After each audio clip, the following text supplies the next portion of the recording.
pessoal, muito boa noite. Estamos começando o Esporte na TV, aqui na Vale TV. Eu sou o Gustavo Hennemann, fico com você das 19 às 19h30, nesta segunda-feira, dia 29 de agosto, iniciando então a semana aqui no Esporte na TV.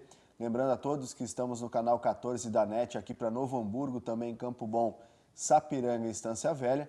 Temos o canal 6 da NET para São Leopoldo. Também você pode nos acompanhar no nosso site valetvplay.com, nas nossas redes sociais, no Instagram, Facebook e também no YouTube da Vale TV e aplicativo para iOS e Android, o valeTV.play. Bom, pessoal, para a gente começar nessa noite aqui de segunda-feira, fazer um breve resumo aí, né?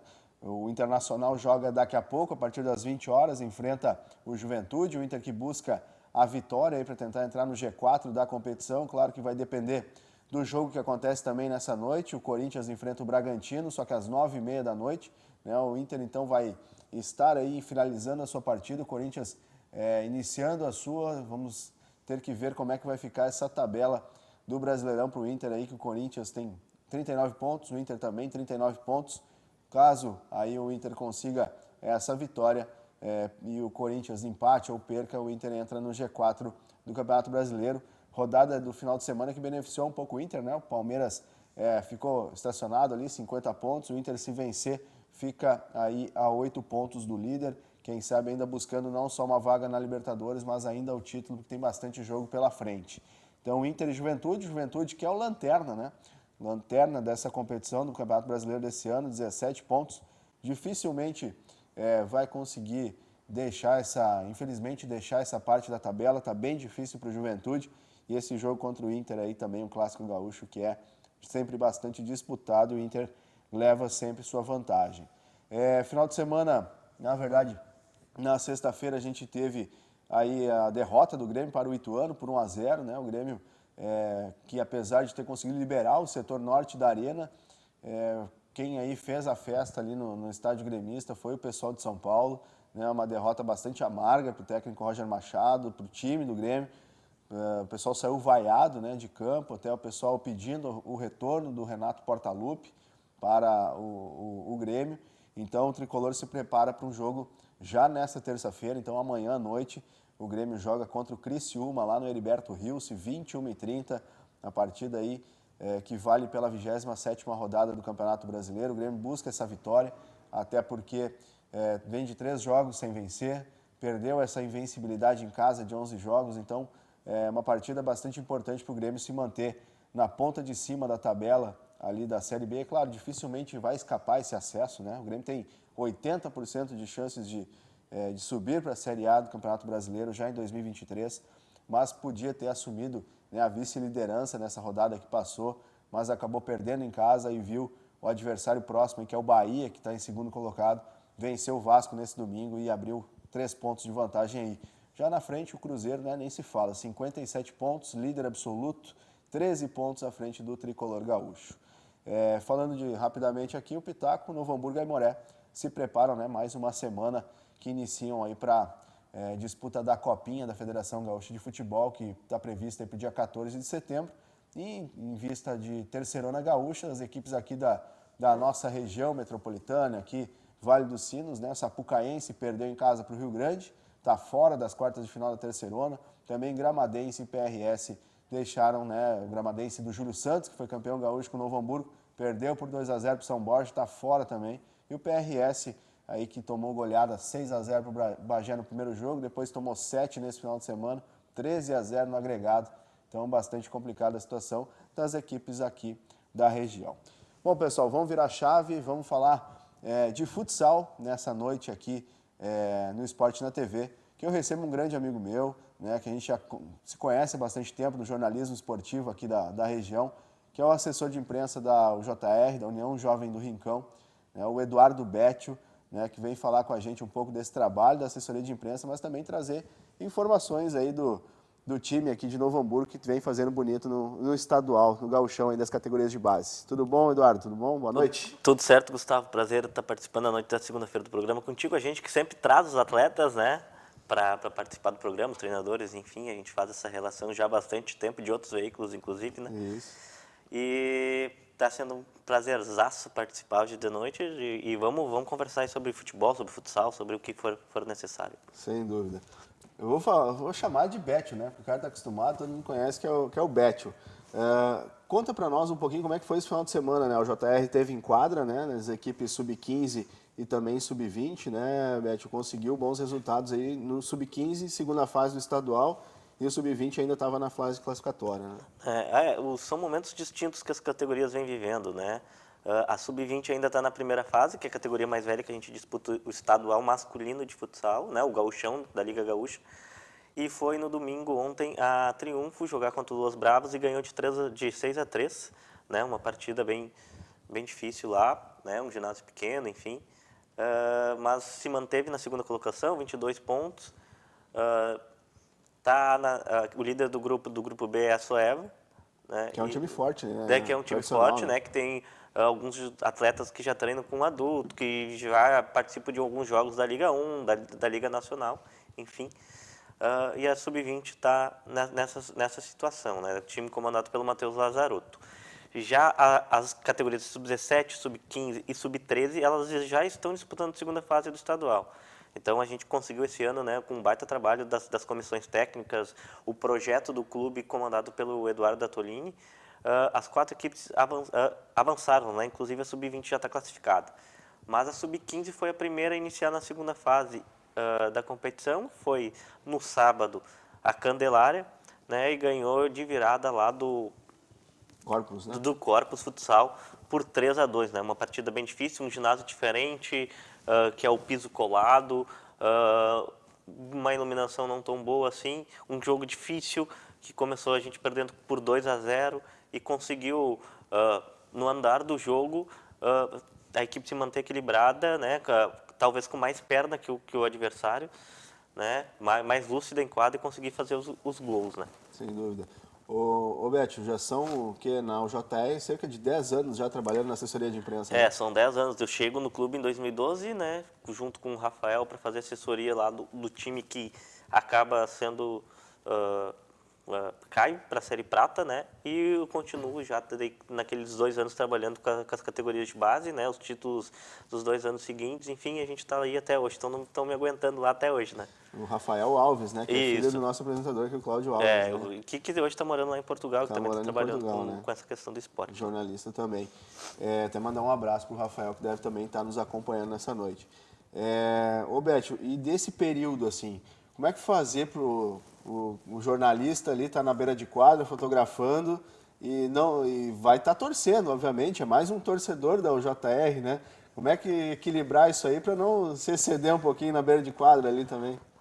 Na verdade, a gente tem que ter muita paciência e um equilíbrio mental muito grande, né? Porque a gente acompanha os meninos, a gente acompanha os crescimentos deles, a gente está junto trabalhando com os treinadores, né? E a gente sabe do suor e do trabalho que cada um desenvolve para buscar o seu lugar ao sol, né? Todo mundo quer chegar num nível adulto, né? E alguns gostam dessa questão da base, que é o caso do Vaz, do Clayton e do Edu, da 13, né? O Matheus já está com um momento um pouquinho diferente de querer buscar alguma questão no adulto, né? Tem potencial para isso. Mas a gente vê quanto eles trabalham, né? E quantos os meninos estão ali, às vezes perdendo seu final de semana, ou a sua tarde de folga, da aula, enfim, para estar se aprimorando numa atividade para eles se tornarem jogadores de futsal, né? É muito difícil esse processo. E a gente participa, né? A gente vê quanto eles se esforçam, quantas as famílias estão envolvidas e às vezes por algumas questões de visão de jogo, de árbitro, algumas decisões a gente entende que é equivocada, mas a gente não pode optar muito porque senão o assessor vai ser expulso, né? Tem que ter Como já aconteceu, inclusive. Já aconteceu, já. Aconteceu. Lá em Caxias do Sul, uma vez, não me aguentei e o juiz acabou me tirando de quadra. Mas são coisas que acontecem, são do momento, né? E a gente tem, com os árbitros da região, principalmente, uma relação muito próxima, então a gente questiona, né, muitas vezes conhece, eles. Né? É conhece muito próximo, eles, né? até porque a gente disputa outras competições, né? Tem a Copa Fevale, que também é realizada, tem a Copa dos Campeões, tem a Aberto Soberano, então a gente conhece todos os árbitros. e essa relação fica mais próxima e mais fácil de se fazer, né? Sim, sem dúvida. E a experiência também que vai se ganhando, né, Beth, ao longo do tempo, né? Sem dúvida alguma, isso vai ajudando, né? Isso. E como é que é esse trabalho lá, Beth? Depois a gente entra mais falar no futebol de comentário, que eu sei que tu também é bom nisso aí. Mas como é que é esse trabalho nesse tempo todo aí de assessoria, de contatos com os veículos, assim, é bastante demanda, né? Não, é muita demanda, né? O clube é um clube que tem 1.100 pessoas diretamente envolvidas, né? Mais os profissionais colaboradores, né? Então, são 3 projetos diferentes. Às vezes, quem está num clube, com uma estrutura de adulto, né? Por exemplo, o Novo Hamburgo, é uma visão voltada todo para o futebol profissional, Sim. né? Na UJR, não. Na UJR, a gente tem essa preocupação de manter a atenção sobre os 3 projetos, né? Tem um projeto social que é incrível, que é o Futsal Social, né? E a gente precisa ter essa atenção porque é um dos maiores projetos sociais da nossa região, né? Talvez do estado e do Brasil, pelo número de crianças envolvidas. Então, ele traz esse aspecto social muito importante. Tem as equipes de rendimento que são mais 100, 120 atletas, né? Tem os 2 adultos universitários, com parceria com a Universidade Fevale. Então, é um processo de dar atenção para todos, né? Claro que a gente não consegue estar no mesmo lugar, em 2 lugares ou em 3 lugares, quando acontecem as atividades o tempo inteiro, né? Mas a gente, no mais próximo possível, a gente tenta ficar. E essa relação com as equipes também, né? A gente vai conversando com treinadores, a gente conversa com os atletas, a gente está lá nos jogos. Então, essa relação do rendimento também acaba sendo facilitada por isso, né? Pelo nível das nossas equipes e pelo número de atividades, de jogos, de competições que também precisam ser divulgadas com mais sequência do que os outros projetos, né? Sim, sem dúvida. Tem a execução, né? Mas assim, né? Não é só os textos, né, Beth? É texto, é foto, Na verdade, a gente organização, faz de toda a tudo, comunicação, a gente né? faz de tudo um pouco, né, Gustavo? Tu estava lá, trabalhou comigo lá um tempo, né? 2013 e 14. Isso, né? E a gente faz de tudo um pouco. É foto, é texto, tem que prestar atenção no jogo ao mesmo tempo que está tirando foto para te poder falar sobre o jogo depois. Sim. É tu ter conhecimento das categorias e dos atletas que estão aptos a dar uma fala depois. A ter noção do que está acontecendo no ambiente de trabalho, né? Principalmente das categorias ali, para te fazer um material pré-jogo, né? Tem que fazer esse contato com vocês aqui da TV, tem que fazer contato com o jornal, tem que fazer... Então, são outras funções, né? Que não sejam só focadas são diretamente ligadas à comunicação, mas que muitas vezes as pessoas não sabem, né? E outra, né, Beth, além da UJR, que para quem não sabe, o Beth também é assessor de imprensa da Universidade Fevale. Então acaba também conciliando, né? Querendo ou não, a UJR, ela tem a parceria com a Fevale de muitos anos já, né? Já se complementa esse trabalho também, né? Foi o meu trabalho lá da UJR que né, levou a ir para a Fevale. Lá o NEC também tem um projeto esportivo, né? Então eu estou mais próximo que as colegas dessa relação por ter mais essa vivência. Mas o foco lá da Fevale é outro, né? É mais institucional, né? Então a gente lá faz mais assessoria de imprensa mesmo que a produção de conteúdo juntamente com as fotos, né? Na UJR a comunicação como um todo, né? Desde das artes que estão nas redes sociais até o que sai no jornal, né? No dia seguinte ou um dia anterior que antecede uma partida. O pessoal que nos acompanha, então, o bastidor ele é bastante intenso sempre, né? E tem que ter um cuidado também bastante grande com o que se coloca de informação.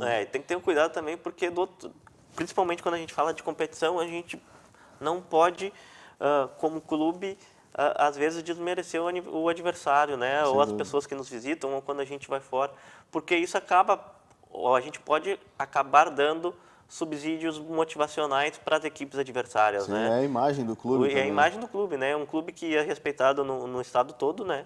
Tem muita gente que conhece. No Brasil, o clube, né? A gente tem atletas jogando, que saíram do clube, estão jogando um em Portugal, um na Itália, um jogador da CBF de Carlos Barbosa, que é o Fernando, que faz mais uma temporada brilhante. Então, o clube é reconhecido por isso, né? E os nossos valores, né? E os valores do clube também têm que estar ali presentes nas redes sociais, né? Ou no nosso contato com a imprensa. A história do clube, ela precisa ser mantida. E é isso que, além de botar o clube na mídia, a gente também tem que ter esse respeito, digamos assim, para que a comunicação fique nivelada. E toda essa comunicação, até pessoal, que é importante falar, que a gente fala muito aqui também no Esporte na TV, são de clubes, entidades esportivas que são incentivadas via lei de incentivo ao esporte, seja do governo federal, seja do ProEsporte aqui no Rio Grande do Sul. Então, a UJR tem mais isso, que tem que ter esse cuidado na questão de comunicação, né? Fazer a divulgação a partir de leis de incentivo e dos patrocinadores que fazem todo esse aporte para manter esses projetos todos, né, Eduardo? A lei de incentivo, né, como o ProEsporte e a lei de incentivo ao esporte, elas nos dão algumas demandas a mais, né? Tu tem que prestar contas e geralmente a prestação de contas também uma grande parte é comprovação de mídia. Então, por isso que é importante a gente fazer junto nessas análises o clipping, né? O velha e boa clipagem, né? Recortar ali a matéria que sai no jornal, colocar numa pasta, ver o que saiu na mídia digital e colocar, divulgação de redes sociais, enfim. Mas nos dão também um trabalho um pouquinho maior, porque tu tem que colocar as marcas dessa lei, ou, né, do caso da lei de incentivo que a gente está utilizando hoje, junto nos ginásios, né, junto com as marcas parceiras. Então, a marca da lei de incentivo também vai nesses materiais, né? Sem dúvida. Roberto, e para a gente falar dessa questão do cenário do futsal, como é que está a UJR? Se prepara daqui a pouco para voltar a um cenário de adulto? Já foi ventilada essa possibilidade aqui? Como é que vocês tratam isso também nessa questão de comunicação? Tem que ter um certo cuidado também, né? Tem que ter um certo cuidado porque a gente está trabalhando com sonhos de atletas, né? A gente teve algumas experiências recentes com adulto, né, com a parceria com a Fevale. E a gente tem um adulto masculino e a gente tem um adulto feminino, né? Agora também está tendo um projeto... Na Fevale, né? No time Tá, universitário. no time da Fevale universitário com parceria com a UJR, né? A UJR que promove a organização pela parceria das equipes universitárias de futsal.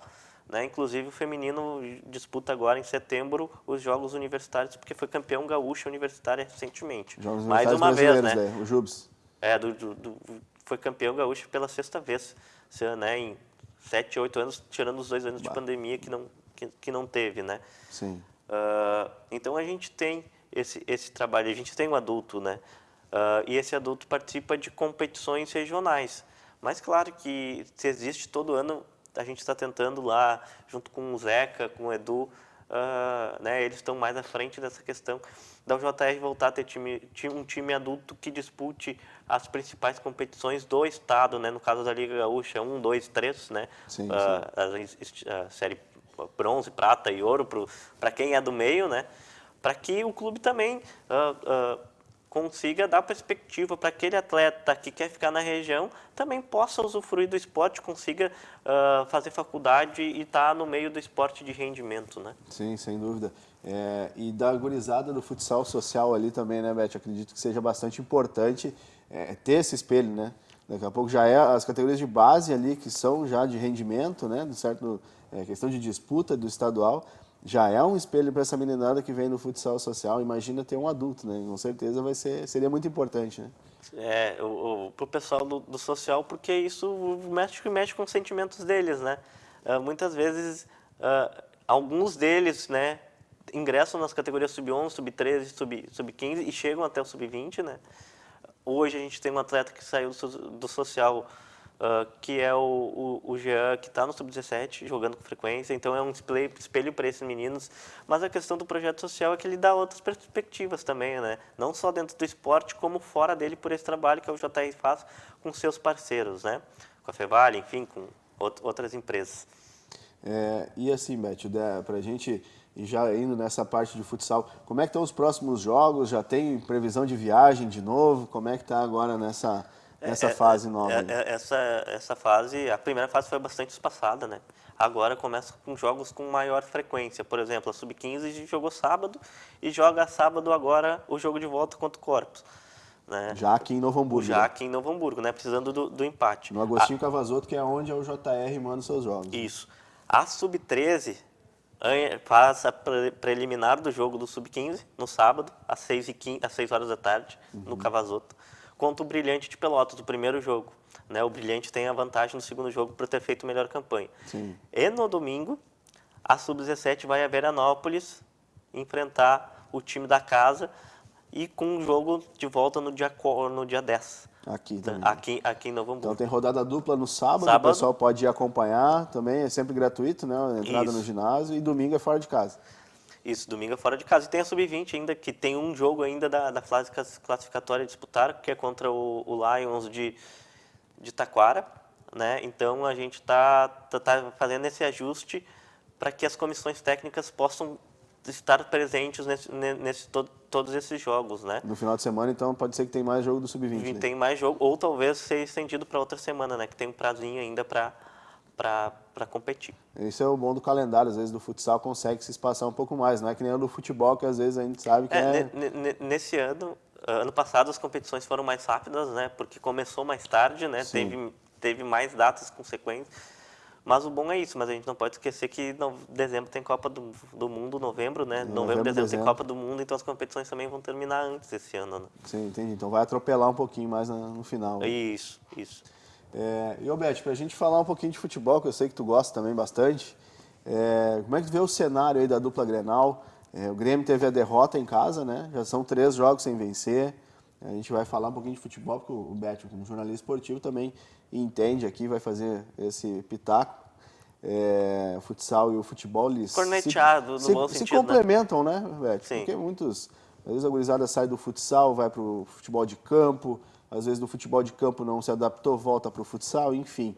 E nessa questão de dupla Grenal, como é que tu vê o Grêmio tendo esse problema agora de 3 jogos sem vencer na Série B, buscando esse acesso e enfrenta um Criciúma com algumas possibilidades de mudança. A gente sabe que daqui a pouco o medalhão aí, que é o Lucas Leiva, que chegou há pouco tempo, pode estar saindo para dar lugar para o Guilherme. São possibilidades que se ventilam aí para essa partida aí que se aproxima. Como bom jornalista, não é gostar de esporte, a gente tem que estar sempre ligado nessas outras semanas, né? O Inter eu vejo que é um processo que o Mano conseguiu reformular, né? De um processo que veio de um treinador estrangeiro novamente no Inter. E o Mano tá dando essa cara e com próximos 2, 3 meses, um ano de trabalho, talvez o Inter venha conquistar títulos, né? Que é o que tá faltando, né? Tem uma safra ali de alguns jogadores que é muito cobrado pela torcida, como o caso do Edenilson, que são jogadores que vêm sem títulos, né? O Edenilson passou pelo período pior do clube na segunda divisão e ele é muito manchado por isso também. E é o capitão e está sofrendo isso agora. Isso, né? Né? Então, o processo o Inter reformulou todo o seu grupo, né? Com novos jogadores, então eu acredito que logo ali na frente o Inter vai colher frutos desse novo trabalho. Era uma questão que se precisava, né? O Inter precisava reformular um elenco. Já o Grêmio fez o contrário, né? Manteve muitos jogadores e o Grêmio vem com um elenco com 4, 5 anos, muitos deles atuando junto, né?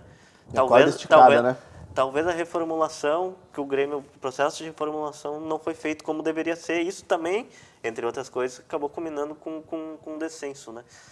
Mas o Grêmio, eu não vejo o Grêmio como não subir para a Série A. Os outros times são inferiores ao Grêmio, né? Mas essa é a sorte do Grêmio, minha opinião. Essa é a sorte do Grêmio. Porém, tem alguns jogadores que já acabaram seu ciclo, né? Alguns que precisam analisar se precisam mesmo seguir, né?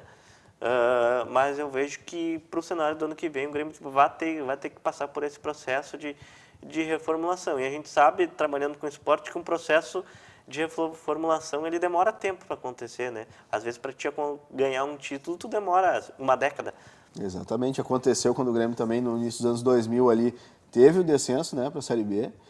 Depois demorou bastante tempo remando até conseguir voltar a ganhar títulos, né?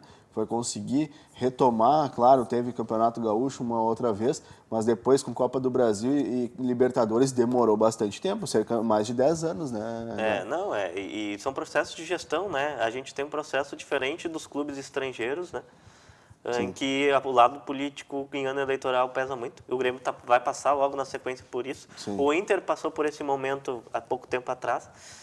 E isso atrapalha, né? Isso pesa também, porque isso entra no vestiário, né? Será que eu vou ficar no que vem? Se eu não vou ficar, o presidente vai ser meu parceiro, não vai ser? Então essas coisas também acabam influenciando no resultado final, né? Às vezes é aquela questão, eu tenho contrato, mas nem sempre o contrato segura, o contrato às vezes não segura ninguém, né? Pode ter uma rescisão de contrato, pode ser emprestado, enfim, não sabe se vai ser aproveitado, é mais ou menos por aí, né? Mais ou menos por aí. Mas em relação, de modo geral, ao futebol gaúcho, o que me preocupa, né, é que a gente está com um processo atrás contra os times, por exemplo, do eixo Rio-São Paulo, por causa da questão financeira. Isso é uma coisa que preocupa.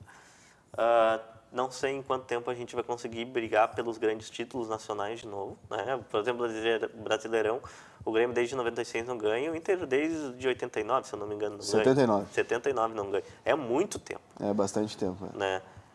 O Inter bateu na trave várias vezes, né? O Grêmio também já chegou perto ali, mas é a questão da mudança, sem dúvida alguma. Investimento Rio-São Paulo e agora atualmente Minas Gerais, né? Com o Cruzeiro indo para a SAF, né? E sendo né, foi assumido por um grupo, né? E o Atlético Mineiro com investimento, né, nem dispensa comentários, né? Embora não tenha tanto resultado nesse ano, né? E talvez seja o momento dos nossos clubes pensar num processo de profissionalização de toda a sua gestão, né? Porque o processo eleitoral varia de 2 ou 3 anos, dependendo do clube, mas eu acho que o nosso problema maior está no interior do estado, né? Com pouca estrutura, né? O Caxias penando de novo para subir, né? Não Foi conseguiu eliminado subir. na Série D, né? Pelo América de Natal. Desde que caiu, bate na trave toda hora, alguma coisa acontece, né? O Juventude, né, sobe, desce, fica 2 anos, sobe, desce. Então, o Brasil que ficou alguns tempo na série B, então a gente também tem que ter esse olhar para o interior, porque é o interior que vai fortalecer e vai subsidiar jogadores daqui a pouco para a dupla Grenal, né? E às vezes a gente acaba cobrando, mas como é que vai cobrar, né? Por exemplo, a gente está na reta final já do programa, mas para dar um exemplo, o Sapucaense. O Sapucaense caiu na terceirona para o Rio Grande, a folha do Sapucaense era R$7.000. Como é que tu vai manter uma equipe com R$7.000 e ainda buscando ajuda da comunidade via Pix para pagar uma viagem para Rio Grande para poder jogar? Então, tem que ter certo investimento, tem que ter essa melhoria em questão de futebol. E, claro, o futsal também deve ter a sua melhora, né, Beth, com as estruturas que estão vindo aí. O esporte, de modo geral, de rendimento, ele é muito caro, né? A estrutura para manter profissionais é muito cara, né? Mas fazendo esse paralelo futsal, o futsal acaba até para as equipes do interior mais barato pelo número de atletas menores envolvidos, né? É mais fácil de gerenciar um grupo de 10, mais alguns atletas sub-20 formando um elenco de 15, 16 jogadores do que um elenco de 30. Sim, sem dúvida alguma, né? E o custo também, né? O futsal talvez não é o primo pobre, como a gente brinca, né? Mas tem essa questão dos recursos, de ser menos gente, de estar no interior, por exemplo, da comunidade abraçada, o evento do sábado ser aquele jogo à noite, porque daí tem um jogo à noite, vai para a pizzaria, vai para o X, vai para... Né? E as empresas acabam apoiando porque a economia, naquele horário, depois daquele evento, acaba voltando para o empresário que aporta, né? Sim, sim. E aqui a gente está muito perto também, né, da dupla Grenal, de cinema, teatro, enfim, outras questões. Tem várias atrações. Né? Atrações que acabam influenciando diretamente, né, na perda de público de interesse, né, da nossa garotada também pelo esporte, né? Sim.